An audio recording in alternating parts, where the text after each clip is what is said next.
Welcome back to Misunderstood. I'm your host, Rachel Uchitel. My next guest, you have to be living under a rock if you haven't heard her name. Shanna Moakler is a model, actress, reality TV star, and most recently she was competing on Celebrity Big Brother.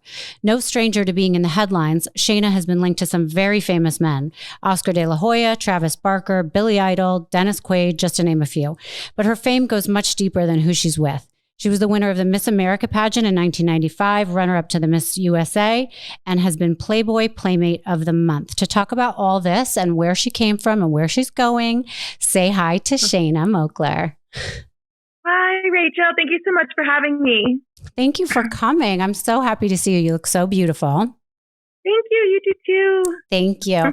So I want to hear how you got started. Where are you from and what did you want to be when you grew up? Sure. I'm originally from Rhode Island, the smallest state in the Union, born and raised. I had a love for entertainment since I was a very little girl. I would watch Barbie commercials and I would see, most girls wanted the Barbies. I wanted to be the little girl on the Barbie commercial.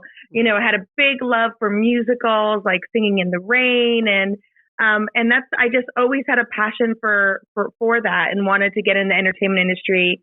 I was a really late bloomer and my parents were like, I don't think, I wanted to be a model. And back then that was the era of the supermodel, the, 5'10", Cindy Crawfords, Naomi Campbell's. And I was 4'11" and 75 pounds and not growing. My parents were like, I don't think this is going to work out for you.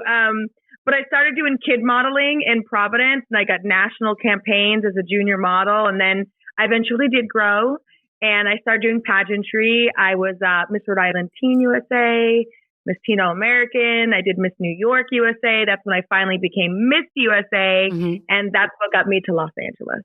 Got it. So tell me what that was like being in the pageants. So how do you get involved in that? How do you find the best swimsuit? How do you find what you want to talk about? Tell me all about it.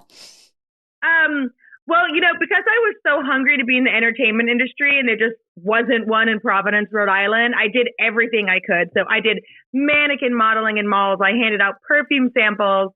And we had a John Casablancas modeling school. I don't know if you remember those. I remember that. And I went to one and the producers and the recruiters for the pageant would go to the modeling school and they saw me and they were like, you should really do our pageant. And I was like, okay. The first year I did really good. I was first runner-up, but I had no clue what I was doing. But my mom and dad knew how much I loved it. And, pageantry is really cool because it's not just about winning the crown. Sometimes you really learn about yourself and you meet friends and there's lots of fun activities. And I just enjoyed it. So I went back the next year and I ended up winning. But I got coaches. I worked with coaches. I worked with etiquette coaches. I did media training, makeup classes, walking, you name it. And that's what I actually do today. I give back to the girls that I work with today. I kind of help them on their journeys. Wow. And so what was tell me one of your experiences. What was the best time you had doing it? Is there a memory doing the you have? pageantry? Yeah. Gosh, I guess winning Miss New York USA was really, really exciting. There were over 200 girls. I was only 18 and a half years old. And I was going up women who were, up against women who were 28 years old, who graduated college. Some of them, were attorneys. And so that crown for me was very, very exciting. I learned a lot about myself and I obviously got to go to Miss USA and compete on CBS with Dick Clark and all these incredible people with 50 other women across the country. And it was a really incredible time. I got to work with hundreds of different charities too, which was epic for me. Oh, that's amazing. So then you said that's what took you out to LA. What did you want to do next?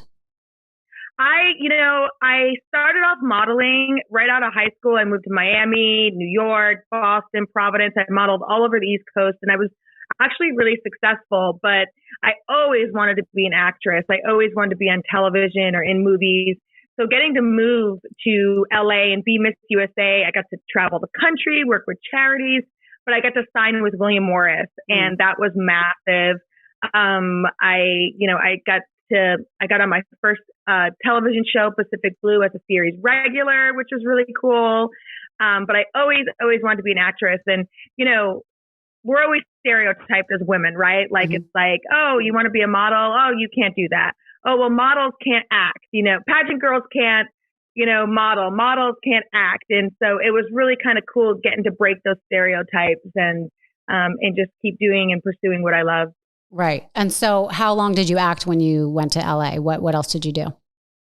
Gosh, I came right out of the gates running. I was on Pacific Blue, CSI, NCIS, Entourage. Oh, wow. I think I'm really well known for being in The Wedding Singer. I was the stewardess who said, there's this creeping coach who thinks he's Don Johnson. He said I was grade A top choice meat. So that's like a very famous line that everyone loves from The Wedding Singer. I was in movies like Love Stinks, all kinds of great projects. I did hosting. And then eventually I got on my reality show on MTV with my ex-husband. Right. So before we get into that, now, how did you meet Billy Idol? Didn't you meet him on that movie that you just mentioned? I met Billy Idol on the set of The Wedding Singer. He was in the scene that I was in. And it's so crazy because I had such a crush on him in the 80s when I was like 9. Oh my gosh. I was like 9 years old and I had this big Billy Idol pin that I would like wear in my jean jacket. And I thought he was so cool. So when I met him when I was like 19, he was a lot older then, but I was still like, oh my God, Billy Idol. I was so like starstruck. It was so stupid. But he was really nice. We ended up dating for like 3 or 4 months. It's kind of funny. Amazing. So do you have any good memories of him or things you want to share about him that we wouldn't know? I mean, it was, it was just really funny. I just remember being on set of The Wedding Singer and I was so nervous because of him. I had one line. I had that one line, the line of, this creeping coach thinks he's Don Johnson. And it was the last shot of the night. It was like 11 o'clock at night. Everyone had been working all day. Everyone wanted to go home. And, Billy was just sitting there just waiting for me to spit this line out. And I couldn't get the line out. Like, I couldn't say it right. Like, I was like, this guy thinks I'm top choice, grade meat. And it took me like 15, 20 takes to do it. Oh, no. And I had one line. And to this day, I went home and I cried. And I remember the next day I had to go back to set and Adam made like this song and he would call me 16 Take Shayna. He makes those goofy little songs up and, he made light of it and stuff. But for me, it was the most like, I was so embarrassed but they all made me feel really good the next day. And Billy was really cool about it. Right. So. Obviously. Well, he wasn't bothered by it. I got to go on a date with him. So that's right. He obviously, you got his attention, I guess. Yeah. So after that is when you met Oscar de La Hoya, correct? Yes, correct. Yeah. So tell us about that. First of all, how'd you meet him? Gosh, I met Oscar, we used to run around Hollywood and go to the nightclubs. And after we would all go to this place called Cantor's, this like Jewish deli that we would all, but I would always, one of my best friends worked security. And so we would all like run around to the different clubs and we would go meet our friend who was doing security at this club. And one time the club was still going. We were early. And I remember this guy walked by and he had like this big crowd around him and my friend and this other security guard came up and they were like, do you know who that is? Do you know who that is? And they were like, that's Oscar de La Hoya. And I was like, oh, cool. Is that like the fighter guy? Like, I didn't really know. I just thought he was like cute. I was like, oh yeah, he's like, I've heard about him. He's like the one all the women like love. He's like really cute. And they're like, do you want to meet him? And I was like, sure, I'll go meet him. And they brought me over to him and we just like locked eyes and had a drink and that was it. We were like inseparable. Yeah. We danced like all night and then he invited me up to Big Bear where he was training for his fight. We flew private to this like, to a heavyweight champion fight in Vegas. And it was just really, really fun. So what was that like going to his fights? Gosh, I'll be honest. I don't like watching the men I love fight like at all. It was the most nerve-wracking thing to watch him fight. I knew he was prepared. I knew he was very talented. I knew he was, going to be just fine. But, it's a lot of hard work and sacrifice. You can't have sex with them for like the whole time they're training. Oh, really? Yeah, they don't let you have sex with them while they're training. At least his camp didn't. I remember his father being like, it's important that, he's focused and you cannot have sex with him. And I'd be like, okay. Wow. Yeah, it was so crazy. So you couldn't be a distraction, probably. I definitely could not be a distraction. But, they were up in Big Bear. They were there for months at a time. He was up from 5 a.m. training, diet, nutrition, sparring. So, it was tough, but, when he would win, it was such a fantastic celebration, but, it was so much accumulating to that actual fight. So it was very nerve wracking. And just watching someone you love get punched in the face is never, a good feeling. Right. I would have felt like Adrian and Rocky. It would have been so exciting. Yeah. I love those movies. Yeah. So how long did you guys end up dating? We were together for 3 years. We got engaged about 6 months into our relationship. I also became pregnant with our gorgeous daughter, who just turned 24. Congratulations. I can't even take it. Yeah, she just turned 24. She's a spitting image of him. She's so absolutely beautiful. And we were together for about 3 years. Yeah. So I read how you guys broke up, which seems a little bit crazy. Is that true? Tell us what actually happened. It was true. Yeah, it's pretty crazy. I actually just did. He's actually doing an HBO documentary right now that's going to be coming out in September. And I get really in depth. I was actually surprised that they really wanted me to talk about it to the extent that they did. But they said, nope, this isn't a fluff piece. This is, we're really going to share with the public, the nitty and the gritty. So I was like, okay, well, here you go. Mm-hmm. But we were together and, I didn't think we were having too many problems, but we were having normal. I think, we just had a baby, new parent kind of problems, things like that.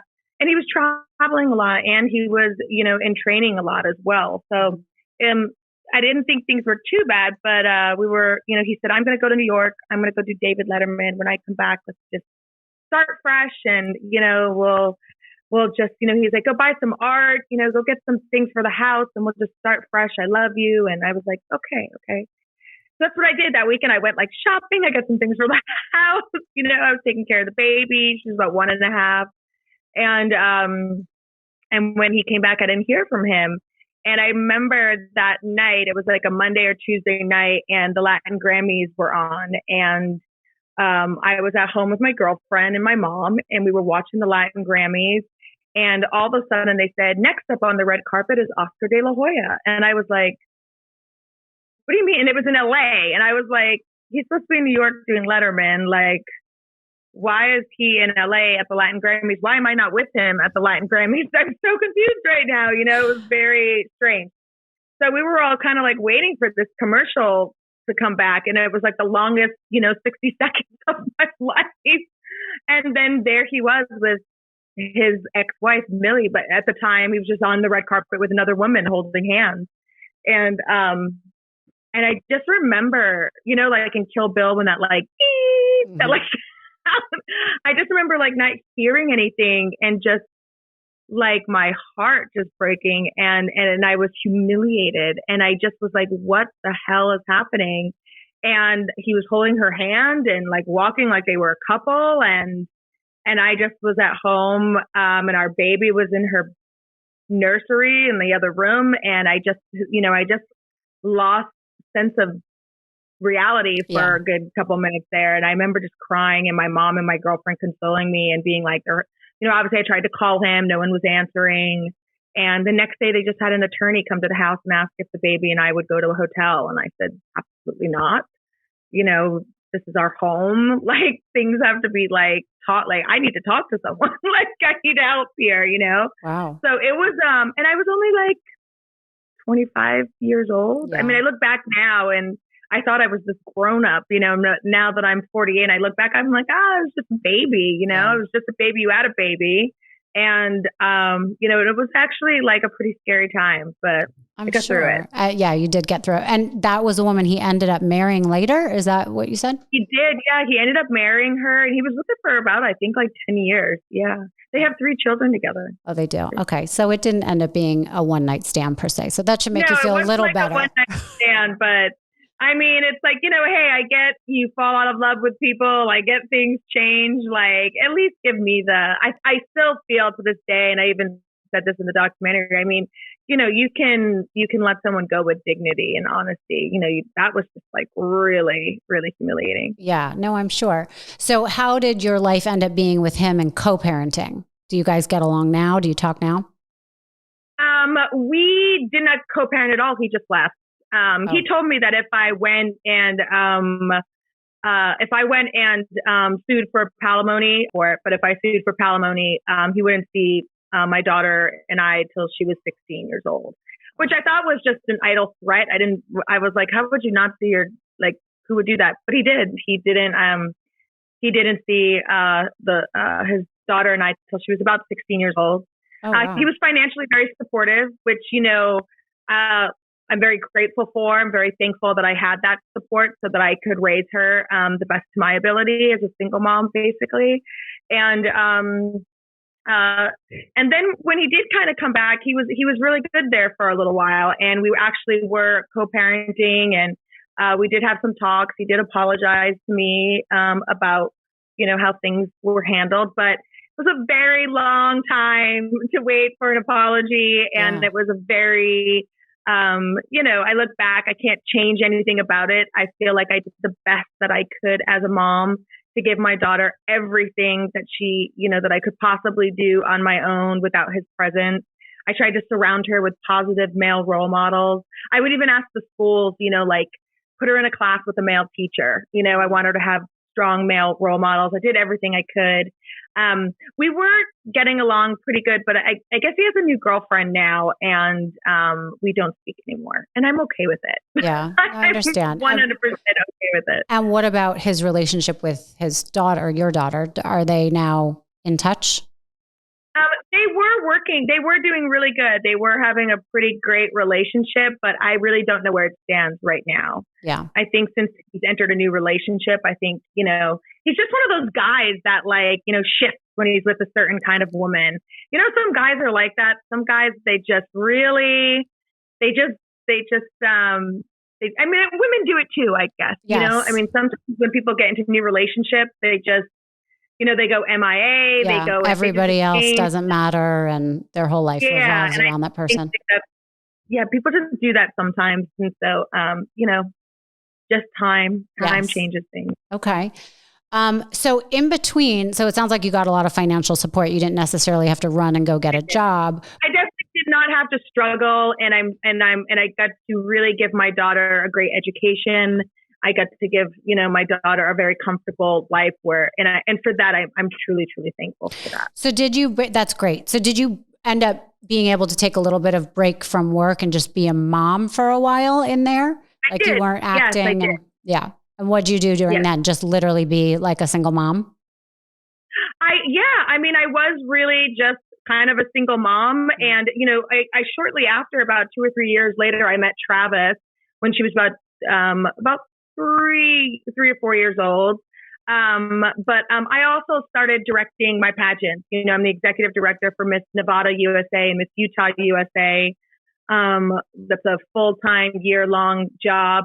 So I always worked on my pageants and kind of gave back to my girls. But back then I was the director for Miss California USA, which was pretty massive. So I kind of did my pageants. I did my acting gigs. I still worked. And I took care of my daughter. And somewhere in there, was that when you were offered Playboy? Yes, correct. Yes, I was offered Playboy in 2001. Mm-hmm. I was Miss December 2001. They had offered it to me when I was on Pacific Blue, but Oscar didn't want me to do it, and so I turned it down. They actually offered me a celebrity pictorial, and I turned it down. And then when they came back again, they said, "Well, we want you to be a playmate this time, not a celebrity." Okay. And I was just like, I really don't care. I think Playboy's so awesome. I think it would be really fun. And it was one of the best things I ever did. I just love my Playboy family. And it was such an honor to be a part of it. So what was that like? Did you get to meet Hugh? Oh God, yeah. I met Hef when I was Miss USA when I was 19. I did a charity event at the Playboy Mansion with all the chefs in LA.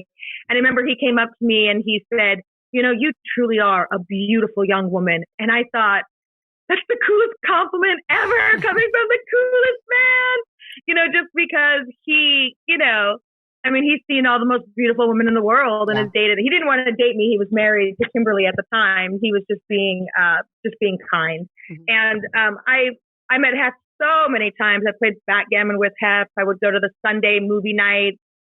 He opened up his home to us. We would have gaming and volleyball and go in the grotto, and we could tan and use his gym. And he had wonderful buffet dinners for us. And of course, we watched the newest movies out. And it was really just like wonderful friends. And no one objectified us or made us feel sexually harassed. It was just class. And it was always so much fun. Did you end up seeing the documentary made about Playboy? I refuse to watch it. I won't watch the documentary. I have personally been up there so many times and for so many years. I've watched so many of those women, a lot of those girls who claim to be girlfriends and playmates. And I think it's disgusting what they're saying about him. And I think it's absolutely horrid. He was a wonderful man to a lot of women. He helped a lot of women. He put a lot of women up who were dealing with drug habits, poverty. He helped women with their children when their husbands left them. He did a lot of incredible people. And I think talking about him after his passing is just vile.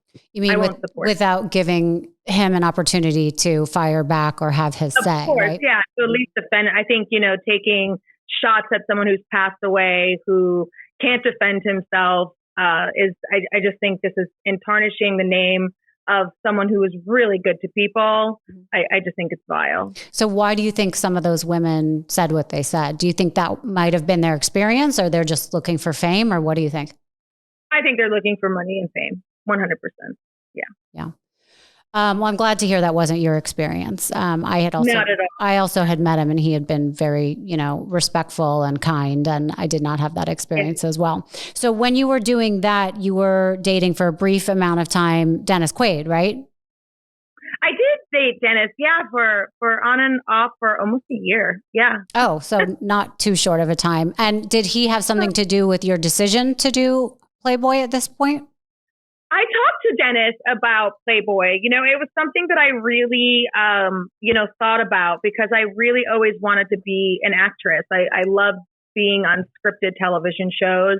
And, at the time it was still a little taboo. And I wanted, I really thought long and hard if it would hurt my career, if it would hurt my image, if people wouldn't take me seriously. But really, at the end of the day, the roles that I was being casted for were always the blonde bimbo or the pretty girl I wasn't, no one it was giving me the opportunity to showcase my talents. I was going to have to, dye my hair black and cut it and, to try, I wasn't going to do that. Right. So, I talked to Dennis, and he was like, I really don't think it's going to bother, hurt your career either way. Just, go have fun, use the press, get some opportunity from it and enjoy it. And he was right. It didn't hurt my career at all. And it was actually a really awesome experience. And I still worked. I still did lots of great TV and movie projects. So after that, did you find you got more notoriety? Did you become more famous from doing that? Oh God. Yeah, it was so great. Back then Playboy had like a modeling agency and they would send us out on all kinds of stuff. I did lots of hosting for the E channel. I don't know if you remember that show. It was like Party Central or something like that. Brooke Burke, sure. She hosted that one show. And I got to host tons of shows on E. And it really kind of spiraled into all these great opportunities. It was awesome. So from there, you went on to meet Travis. How did you meet him? I met Travis out of the nightclub on Sunset. I forgot what it was called. It was over at the Sunset Marquee, not Sky Bar, but it was this other little bar. Mm-hmm. And my girlfriend liked one of his bandmates, and I didn't know who Blink-182 was in any capacity. So I just remember going in and, back then he had a mohawk, and I know lots of people wear mohawks now, but back then they did not.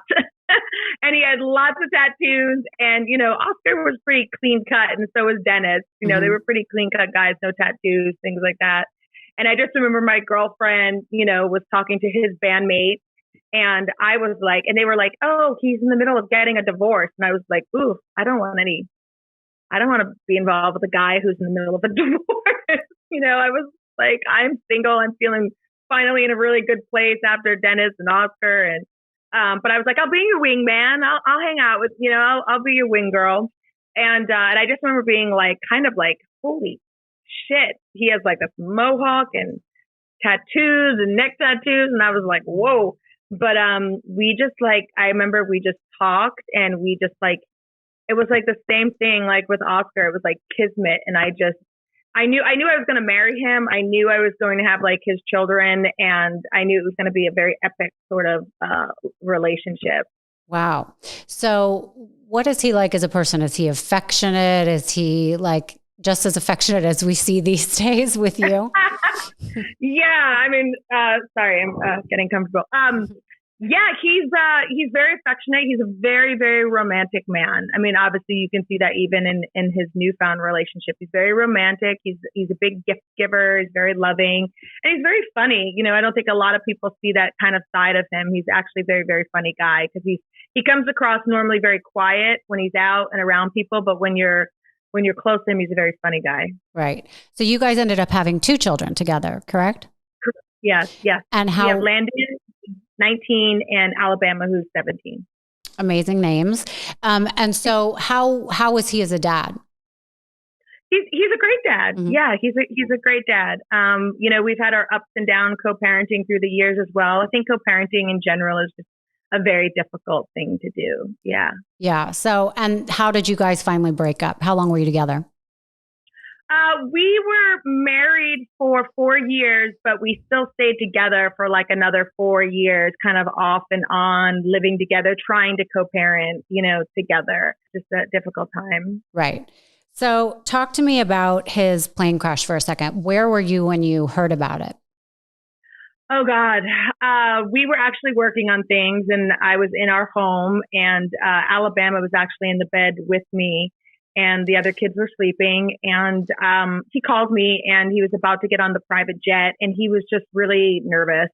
And he was saying, this jet isn't like the other jet. This was actually the last gig he was doing after a very long tour. And I just said, honey, just get on the jet, like get home, and then we can just enjoy our time together, and we can just focus on the family and just be together. And he was like, yeah, I don't know about this one though. It's really small. I have a bad feeling. And I was like, we didn't like flying in general. So we always kind of had a bad feeling, and he was, they had taken a vote about DJ AM had a gig in LA, and some of his other friends wanted to get home as well. So they took a vote, to get on the jet. They kind of needed all of them to pool in to get the jet.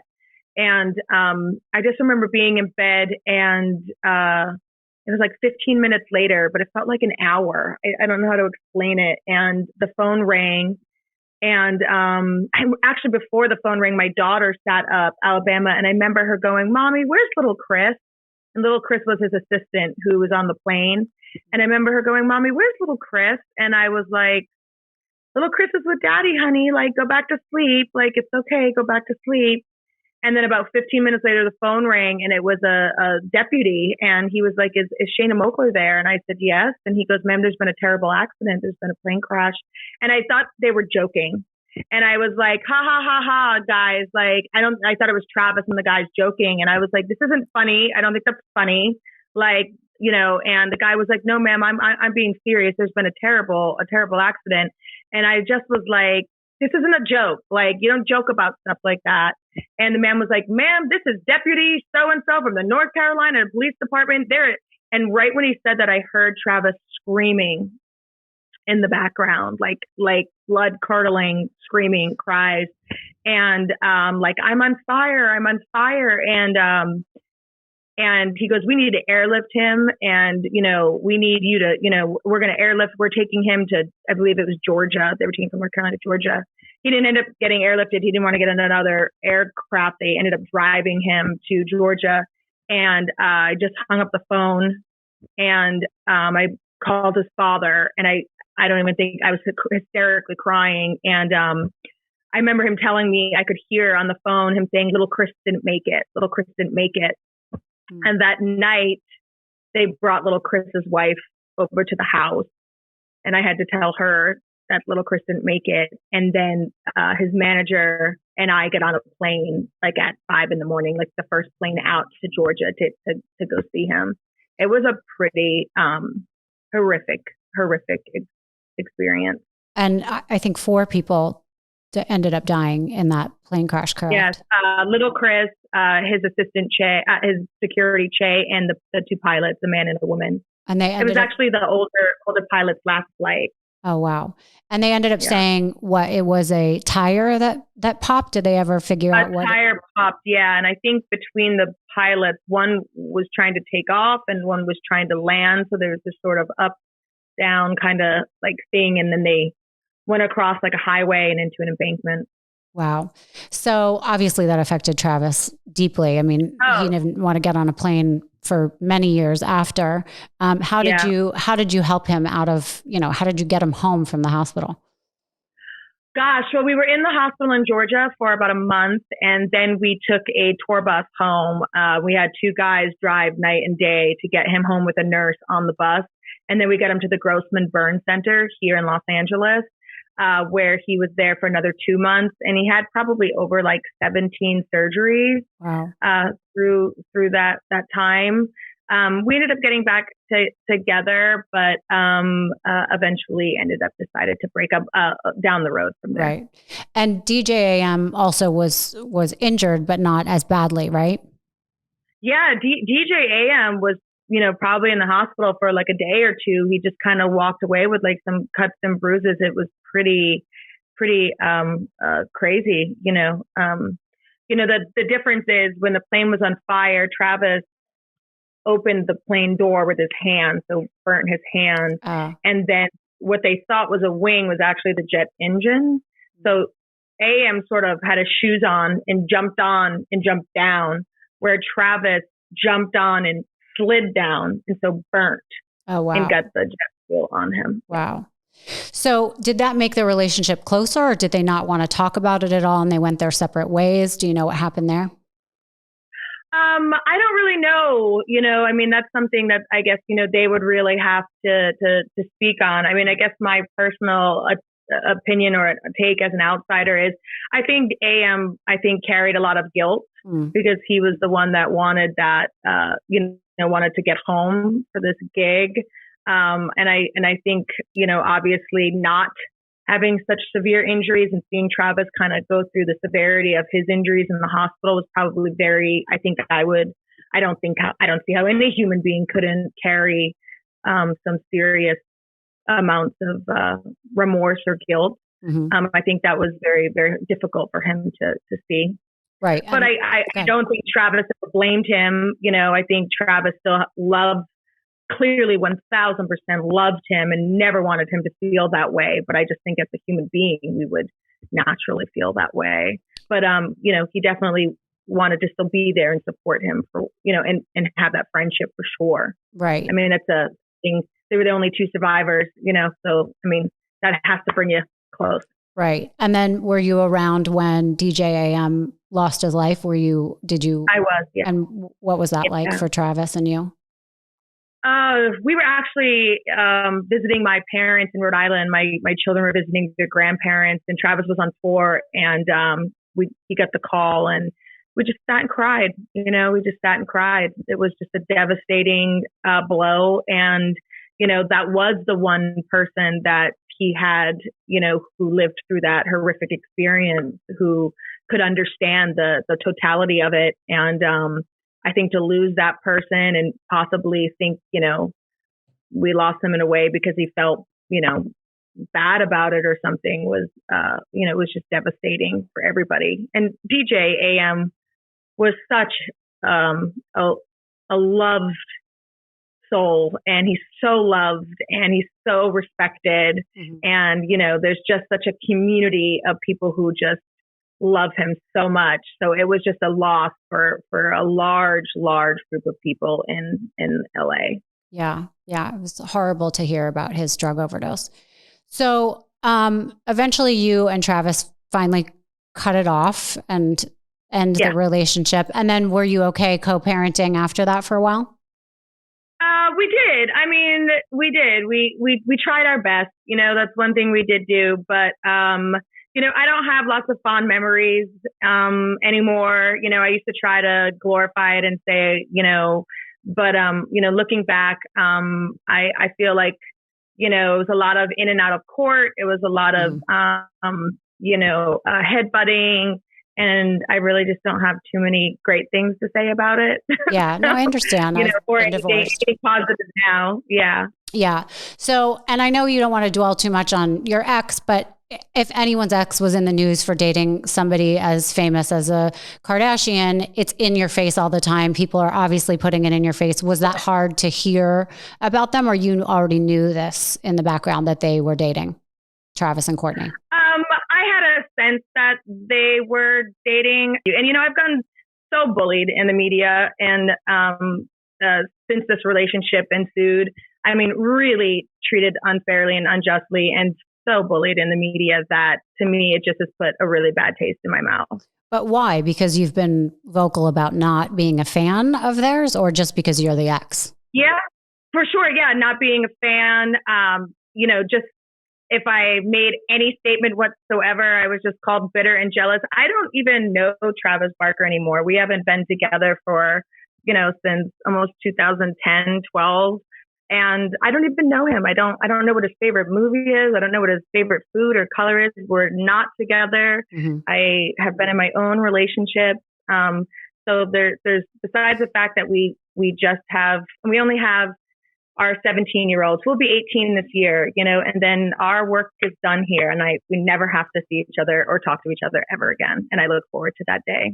Right. Okay. I understand that. So talk to me about being on Celebrity Big Brother. That you're like a super fan, right? You always had been watching that and knew the game really well. Yes, I have. Celebrity Big Brother. Oh my God. It was just like the coolest dream come true. I have watched the show for years. I've watched the celebrity one. I've watched the regular seasons. And every time I watch it, I was just always like, oh, if I could just like get on this show, if I could just do this show, it would just be so cool. And when I got the call, I just couldn't believe it. I was like, really? Me? Okay. And it was awesome. It was a really epic experience. So do you think anything has to do with who's on the show and how well they know the show and the game, or it'll just play out no matter what? I think it could go both ways, but you know, I think with the regular season, they're all super fans. They've all watched the show. They all know how the game goes. They all are going in. I think with the celebrity edition, there were definitely celebrities who had never seen the show, didn't do their research, and didn't know what they were doing. And I think that's where I aligned with people that had never seen the show and didn't understand what I was doing or why I was doing the things I was doing. And it really bit me in the butt later because of it. And did you make some lasting friendships? Do you talk to anybody still? Yes, I talked to Chris Kirkpatrick. I just think he is the coolest guy. He is so sweet. He's such a great dad. He's an amazing husband. And he's just a great friend overall. He'll check up in on me every now and then. And I think he's awesome. I also love Teddy Mellencamp. I think what she's doing for women and is awesome. Her all in empowerment, you know, fitness, healthy fitness lifestyle is awesome. Mm-hmm. But the rest of the people I kind of just let fall to the wayside. So I have to ask, you don't speak to Lamar Odom anymore? No. And Lamar was just a nice guy. He was just like a nice friend, super cool. He was a sweet guy. But it ended up causing you some problems, right? So when you came out, when you left the house, weren't there some issues in your personal life that? Yeah, you know, I think, you know, I mean, I think the things sometimes, you know, the way they're edited on TV, make it seem like there was nothing ever ever romantic. Right. But I could see how it could be perceived that way. But there was nothing there. And if you watch the 24/7 live feeds, you could tell there was just nothing. But more than anything, a lot of the castmates called and they, apologized, and that meant a lot to me from some of them, because there were some things that were said on the live feeds that I just was like, my mind was just blown. I was like, wow. Right. Like, mean. Right. So now talk to me about OnlyFans. You are on OnlyFans, correct? Sure. I am, yeah. And what's that like? I mean, are you doing like, cooking in your kitchen naked? Are you like, what, tell me all about it. My OnlyFans is pretty tame. I don't do anything pornographic. I don't do any sexual, stimulation or playing with toys or anything like that. It's basically very Playboy-esque. I do try to interact with my fans. And I'm actually a big gamer, so I'm going to be gaming, and I play Call of Duty, so I'll be gaming with a lot of my fans out there as well.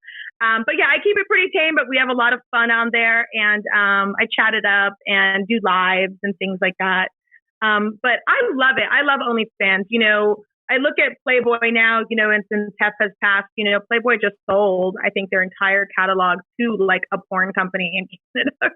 Something like all our photos, we own none of them. We own none of those photos. We can't do anything with them. And so I just like the fact that I have control of, my photos and what I do. I don't have a problem posing nude. It's just not something that's taboo to me. It's not something that is bothers me. It never has been. I've been modeling nude since I was 19 in Cosmopolitan magazine. Mm-hmm. So it's just not something that is very crazy and wild. Right. An issue for you.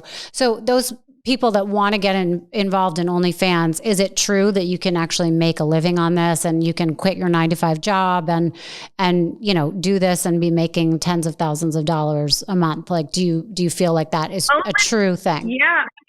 OnlyFans is a very, very lucrative platform, but it is its own platform. I mean, there really is sort of a science to how you, I had to have an agency sort of kind of help me and teach me how to really utilize the platform. But if you are dedicated, I mean, it's not going to be, it's like everything.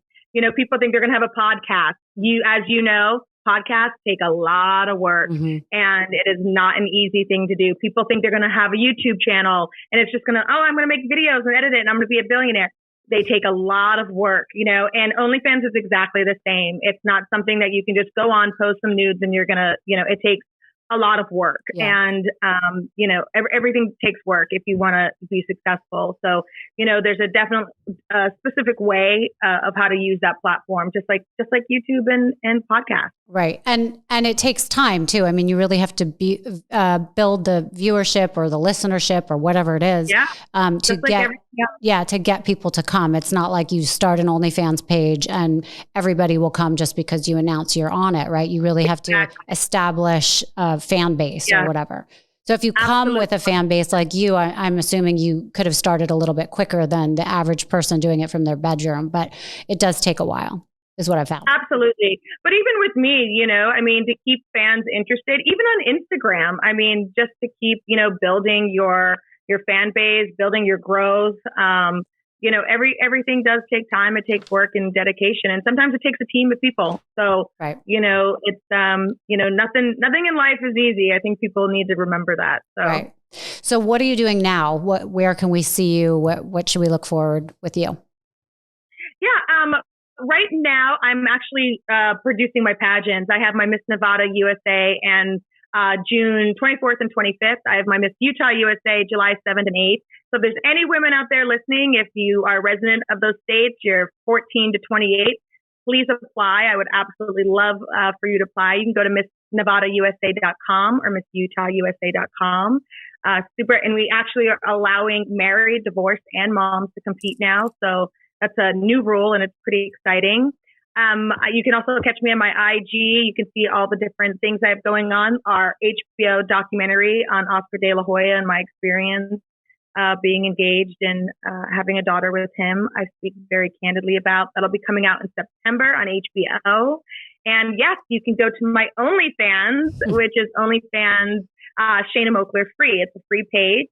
and please come subscribe. I have a lot of fun there, and I share a lot of things that I can't share on Instagram. So come join me. It's fun. Perfect. And my last question would be, do you have any reality TV shows that you still want to be on, or you look forward to getting that call that you're a fan of?